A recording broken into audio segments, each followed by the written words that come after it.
இப்போ வரைக்கும் அவங்க வருத்தம் தெரிவிக்கல. இதுக்கு முன்னாடி நடிகை கஸ்தூரின்றவங்க ஒரு இதை பேசியிருக்காங்க. அவங்கள உடனடியாக கைது செஞ்சுருக்காங்க. ஆனால் இவங்க வந்து இந்த அளவுக்கு ஒரு 4 வருஷத்துக்கு முன்னாடி பாட்டை இப்போ திரும்ப மார்கழி இசைன்னு சொல்லி இவங்க அந்த மாதிரி பாடியிருக்காங்க. அதுக்கு தக்க நடவடிக்கை இந்த திராவிட மாடல் அரசாங்கம் எதுவுமே எடுக்க மாட்டாங்க. அவங்க ஒரு கிறிஸ்துவ பெண்ணாக இருந்தும் அவங்க திரும்ப இந்து மதத்தை தான் அவங்க இழுக்கிறாங்க. எதாக இருந்தாலும் இழுக்கிறாங்க.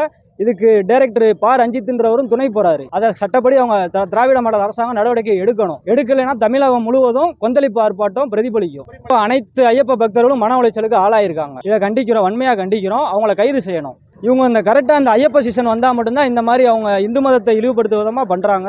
ஐயப்ப பக்தர்களை தாண்டி ஒட்டுமொத்த இந்து சமுதாயமும் இதுக்கு கண்டிப்பாக அவங்க கண்டனம் தெரிவிக்கிறாங்க. அவங்கள கண்டிப்பாக நடவடிக்கை எடுக்கணும். திராவிட மாடல் அரசாங்கம் நடவடிக்கை எடுக்கும் நம்புகிறோம். இப்போ நாங்கள் காவல் ஆய்வாளர் ஜெயந்திபுரம், மதுரை மாவட்டத்தில் உள்ள ஜெயந்திபுரம் B6 காவல் ஆய்வாளர் ஐயாட்ட அவர்கிட்ட நாங்கள் மனு கொடுத்துருக்கோம், பெட்டிஷன் கொடுத்துருக்கோம். அவர் நடவடிக்கை எடுக்கிறேன்ற மாதிரி சொல்லியிருக்காரு. இது வந்து எங்கள் மதுரை மாவட்ட செயலாளர் பிரசாந்த் ஜி அவர்களும், மதுரை மாவட்ட பொதுச் செயலாளர் ரமேஷ் ஜி அவர்களும், மாவட்ட துணைத் தலைவர் மணிகண்டன் அவர் தலைமையிலையும் நாங்கள் வந்து கொடுத்துருக்கோம். என் பேர் இளவரசன், மாநில இளைஞரணி துணைத் தலைவர், அகில இந்திய இந்து மகாசபா.